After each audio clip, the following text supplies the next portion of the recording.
বন্ধুরা, একজন ভক্তের জীবনে লাড্ডু গোপালের অলৌকিক উপস্থিতির একটা গল্প আছে। একটি পরিবার বহু বছর ধরে লাড্ডু গোপালের মূর্তিকে ঘরে পূজা করছিল।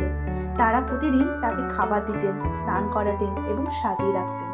পরিবারের সবচেয়ে ছোট সদস্য, এক শিশু মেয়ে, সবসময় লাড্ডু গোপালের সঙ্গে কথা বলতো এবং তাকে তার বন্ধু বলে ভাবত।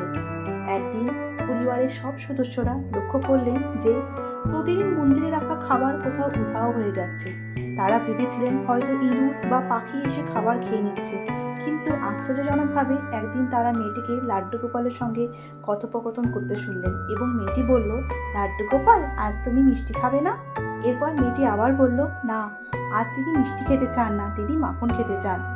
পরিবারের সদস্যরা অবাক হয়ে দেখলেন আসলে মাখনের বাটি খালি হয়ে যাচ্ছে এবং মেয়েটি প্রতিদিনের মতো সেই বাটিটা লাড্ডু গোপালের সামনে রেখে দিচ্ছে। তারা বিশ্বাস করতে শুরু করলেন যে লাড্ডু গোপাল আসলে সেখানেই উপস্থিত রয়েছেন এবং শিশুটির সঙ্গে তার অলৌকিক সম্পর্ক রয়েছে। এই ঘটনা পরিবারের মধ্যে গভীর ভক্তি এবং লাড্ডু গোপালের প্রতি বিশ্বাসকে আরও দৃঢ় করে তুলল। বন্ধুরা, এরকম আমি অনেক ছোট ছোট গল্প নিয়ে আবার হাজির হব। তোমরা সাথে থেকো। চলো এখানেই শেষ করছি।